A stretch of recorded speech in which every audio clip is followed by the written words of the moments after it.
હું તો શું ફીવર 95 થી દેવાંગે તમારી સાથે પણ ગુજરાતી સંગીતનો વારસો સાચવવાવાળા બે મહાન વ્યક્તિ મારી સાથે છે અત્યારે ફીવર 95 ના સ્ટુડિયોમાં. પ્રિયા સરૈયા એન્ડ આદિત્ય ગઢવી સાહેબ. હેલો. ખૂબ ખૂબ સ્વાગત છે તમારું. ગીતો વિશે મને કાંઈ ખબર નથી અને હું આજે એક એવી બે વ્યક્તિ સાથે વાત કરું છું જે વ્યક્તિ સંગીતના એટલા જાણકાર છે અને એટલા ટેલેન્ટેડ છે. તો મને એવું કહો કે મારે તમારી સાથે વાત કઈ રીતે કરવાની, શું બોલવાનું ને શું પૂછવાનું?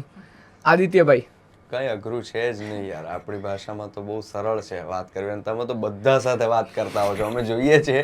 તમે રોડ પર પણ ગમે એને પકડીને એની સાથે વાત કરી લેતા હો છો. એવું લાગે છે આપણે વાત શું કરવાની, ચા કોફી પીને નીકળીએ.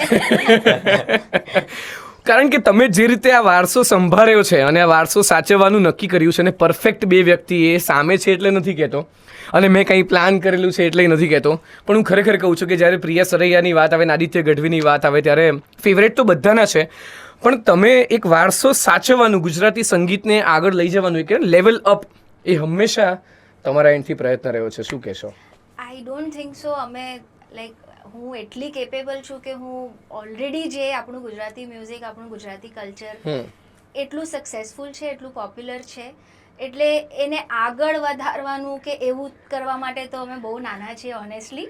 એટલે એ તો ના કહી શકાય કે અમે આગળ વધારી રહ્યા છે, પણ યસ ડેફિનેટલી એક નાનકડો શું કહેવાય, નાનકડો ફાળો અમારા તરફથી કે જેટલું અમને આવડે છે સંગીત, કે એટલું અમે ઓડિયન્સને પીરસી શકીએ. આઈ થિંક એ પ્રયત્ન કરીએ છીએ. આદિત્યભાઈ, એ તો મોડેસ્ટ બની રહ્યા છે, પણ તમે તો એવું કબૂલ તો કરી લો એવું તો કે ના, ખરેખર તમારા કારણે એક ગુજરાતી સંગીતને એક લેવલ પર પહોંચવામાં મદદ થઈ છે. મારા કારણે તો એવું ના કહી શકાય મારાથી, પણ યસ, અમને નિમિત્ત બનવાનો મોકો મળ્યો છે કે અમે ગુજરાતી સંગીત, એટલે જે શબ્દ છે ને વારસો, એ વારસો અમને મળ્યો છે. એ સંગીતના સ્વરૂપે, શબ્દના સ્વરૂપે, સાહિત્યના સ્વરૂપે, અને એ મળ્યો છે તો અમારી આમ એક પ્રકારે જવાબદારી પણ છે કે એને સરસ રીતના રજૂ કરીએ. અને એ જ તે પ્રયાસ વારસોમાં પણ છે, અમારા પોતાના ગીતોમાં પણ છે. અને વારસોને ખૂબ જ તે પ્રેમ મળ્યો છે. એ સિઝન 1 હોય કે સિઝન 2 હોય, બધા જ ગીતોને એટલો પ્રેમ મળ્યો છે. એટલે અમારા માટે આનંદની વાત એ છે કે એવું નથી કે ખાલી અમે જ તે ગુજરાતી સંગીતને કે સાહિત્યને પ્રેઝન્ટ કરવા માંગીએ છીએ, લોકો પણ એ સાંભળવા માંગે છે ને ઈચ્છે છે. એટલે એને પ્રેમ મળી રહ્યો છે અને અમારા માટે ખૂબ જ તે ગૌરવ અને આનંદની વાત છે કે પોતાની જ ભાષામાં આટલું સરસ કામ કરવા મળી રહ્યું છે. રાઈટ. નક્કી ક્યારે તમે કર્યું? જ્યારે સિઝન 1 થી જ મને લાગે છે કે તમે એની પહેલાંની જ વાત કરશો, કે જ્યારે તમે નક્કી કર્યું કે મારે આ પ્રકારના જે આપણું ગુજરાતી સંગીત જે વર્ષોથી ચાલ્યું આવ્યું છે એને આ રીતે મારે થોડું મોડિફાઈ કરીને લખવું છે, મ્યુઝિક કમ્પોઝ કરવું છે, તો આ વિચાર વારસો 1 પહેલા કેટલા ટાઈમ પહેલા આવ્યો હતો તમને ને પછી શરૂઆત કરી? વારસો 1 રિલીઝ થયું એના 3 વર્ષ પહેલાથી એ આઈડિયા મારા પાસે હતો. અને હું ઓનેસ્ટલી ઘણા બધા મ્યુઝિક લેબલ્સ, OTT પ્લેટફોર્મ્સ, ઘણા બધા સ્પોન્સર્સ, મોટી મોટી બ્રાન્ડ્સ, હું 3 વર્ષ બધા પાસે જઈને આવી કે તમે આમાં મારી સાથે જોડાઓ. બટ ઓબ્વિયસલી બહુ નાનકડો એવો સપોર્ટ અમુક લોકોનો મળ્યો.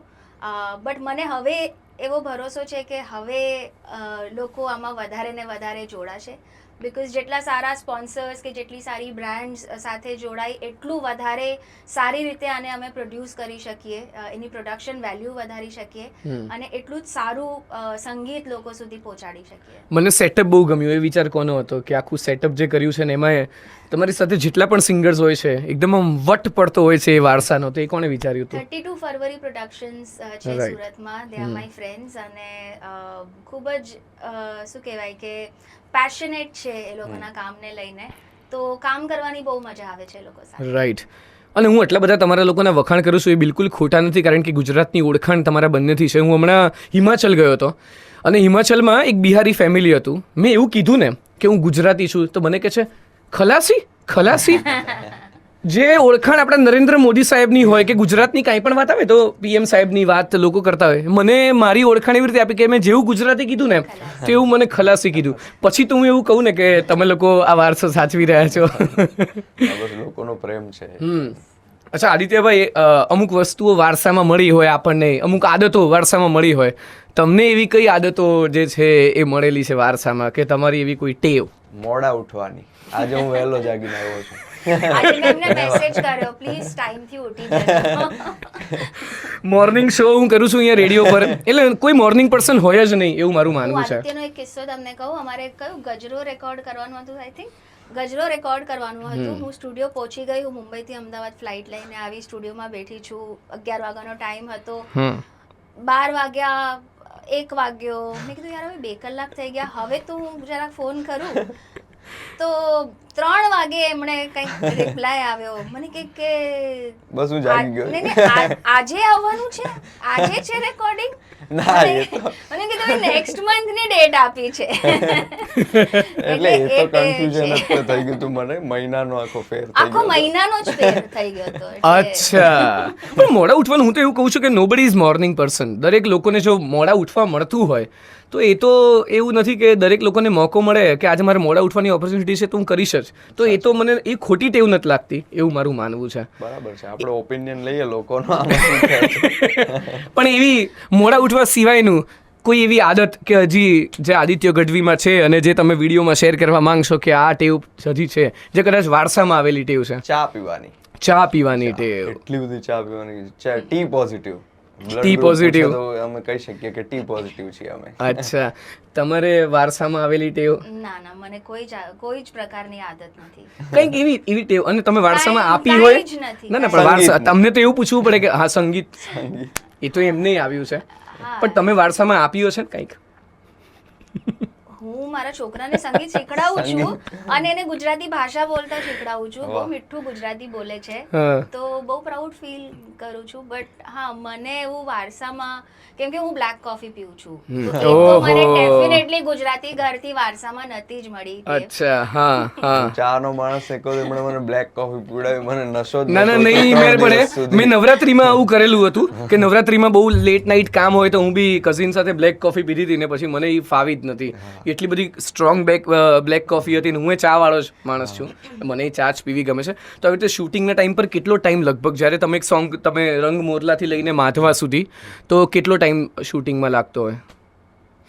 આઈ થિંક 7-8 કલાક જેવું. 7-8 કલાક. સેટઅપ થાય, લાઇટ્સ થાય, બધું શૂટ થાય, ટેક્સ થાય. અને એમાં પછી સોંગ રેકોર્ડિંગ અલગ હશે જે એ તો તમે અલગ ઓલરેડી હશે, કર્યું એ તો હોય અને already. પછી તમે 7-8 કલાક કામ કરવાનું હોય તો મને લાગે છે કે એમાં ચા બ્લેક કોફી આ જ બધું મદદ કરતું હશે. બિલકુલ. Yes. અને એમને તો ચલો એકવાર 7-8 કલાક આવવાનું હોય, તમારે તો મને લાગે છે જેટલી વાર શૂટ આવતું હશે એટલે તમારે એટલા થઈ જ જાય 7-8 કલાક. Yes, definitely. કઈ રીતે તો manage કરો છો? એવરી ડે એકચ્યુઅલી 2 ગીતો શૂટ કરવાની ટ્રાય કરીએ છીએ, સો ધેટ આપણું પ્રોડક્શન કોસ્ટ થોડું ઓછું. 2 ગીતો yes. Per day. Per day. તો જેમ આમના માટે અઘરું છે કે 7-8 કલાક, પણ તમારા માટે તો ડબલ મહેનત થતી હશે ને, કારણ કે તમે આખું બધું સંભાળતા હશો તો ત્યાં જ રહેતા હશો ટીચરની જેમ તમે. યસ. મોનિટર. તો કેટલું ડિફિકલ્ટ રહે અને કઈ રીતે મેનેજ કરી લો બધું? ડિફિકલ્ટ તો નથી, બટ ઓબ્વિયસલી મને લાગે છે કે જનરલી પણ કલાકારોને સંભાળવા અને કોઈક જગ્યાએ એમને ટાઈમ પર પહોંચાડવા અને એ પણ આટલા બધા કલાકારોને એક સાથે ભેગા કરવા. બધાની વાત ચાલે છે. હા, બધાની. ये मुझे ऐसा क्यों लग रहा है? નહીં તમારા તો વખાણ જ થઈ રહ્યા ओ, છે. बराबर. એટલે એ બહુ ડિફિકલ્ટ એક ટાસ્ક છે જે મને લાગે છે કે હું બહુ સારી રીતે કરી રહી છું અને મને એનું ફૂલ ક્રેડિટ જોઈએ છે. ઓહો.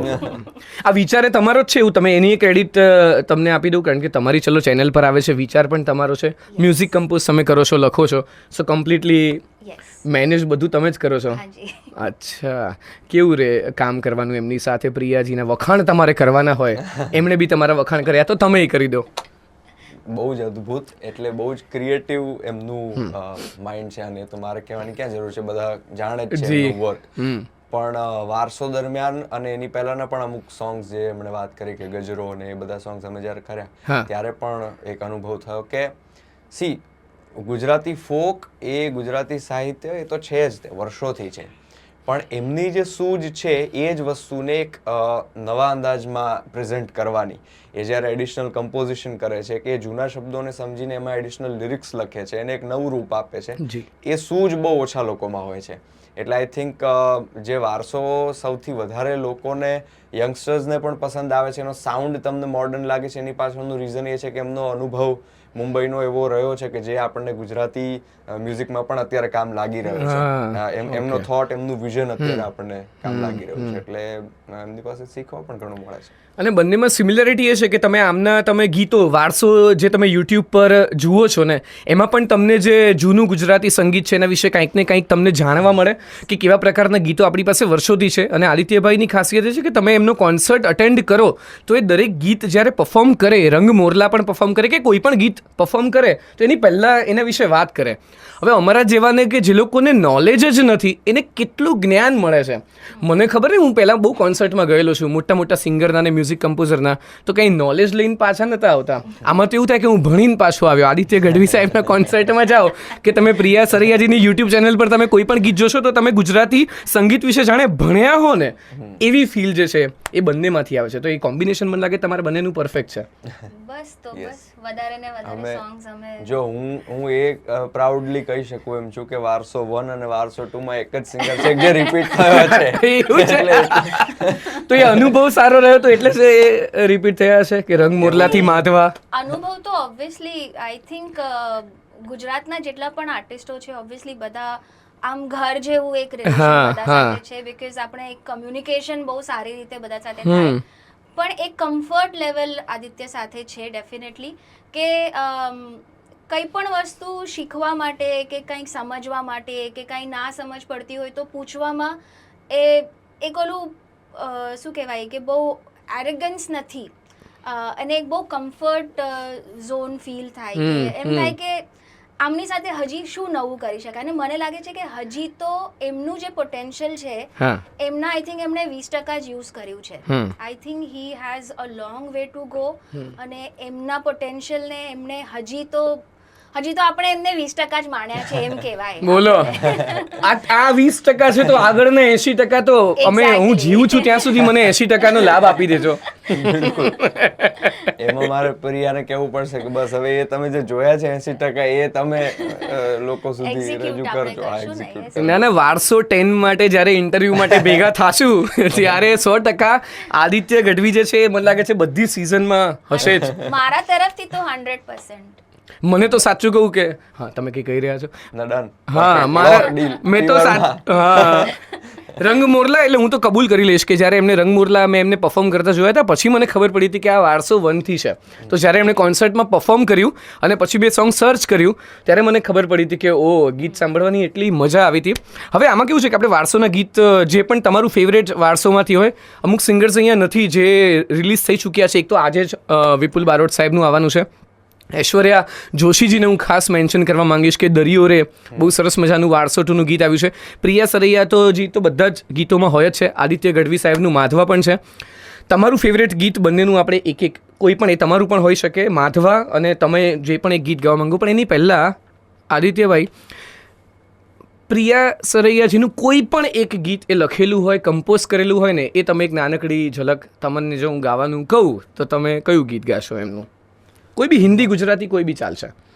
મને પર્સનલી અમે જે ગજરો સોંગ સાથે કરેલું એ કમ્પોઝિશન અને આખી એની ફીલ બહુ મને ગમી હતી. પણ એ જો મને અલાઉડ હોય તો હું તો એમને જ રિક્વેસ્ટ કરીશ કે એની 2 લાઈન સંભળાવે, પછી હું વારસોનું એક ગીત સંભળાવીશ. ગજરો તૂટે રે ઘડી ઘડી પૂછે રે મારો મોગરો મહેકે કેમ નહીં, ખન ખન હાથોમાં પૂછે બંગડીયું, હવે કહી દો આવશો કે નહીં, રાતભર આંખોમાં સપના સૂતા નહીં, આવો તે હોય પ્રેમ કઈ સૈયર મોરી રે ચાંદાને પછવાડે સૂરજ કેદી ઉગશે રે લોલ, સૂરજ કેદી ઉગશે રે લોલ. મને એટલી સારી ફીલ આવે છે કે બંને જણા મારા માટે ગાઈ રહ્યા હોય ને, સોરી ટુ સે ધીસ, પણ મને અત્યારે આમ થોડું અભિમાન આવી ગયું કે બંને મહાન લોકો અત્યારે મારી સાથે ફીવરના સ્ટુડિયોમાં છે અને મેં ગીત ગાવાનું કીધું એટલે મારે પેલું ભીડ ભાડમાં ને પડાપડીમાં નથી સાંભળવા પડતા તમને લોકોને, અને અહીંયા મને લાવો મળ્યો. તો હવે બંને જણા છે તો માધવા તો થવું જ જોઈએ, જે વારસો 2નું આપણું અમેઝિંગ સોંગ જેને એટલો બધો પ્રેમ મળી રહ્યો છે. સો માધવાની 2 લાઈન થઈ જાય જુગલબંધી. એક કરી બેટો, અમે જરાક તાનપુરો લખાડી ટીંગાઈ રહેશું કેમ. સી છે ને સ્કેલ આ રીલમાં પણ જશે એટલે એ રીતે.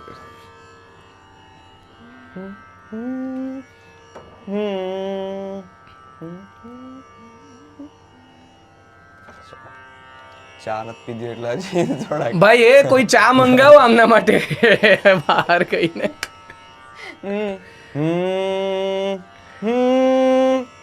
એ નદીયું નાળા વાવ કુવા અને જો ને મેરા મણ મપાય.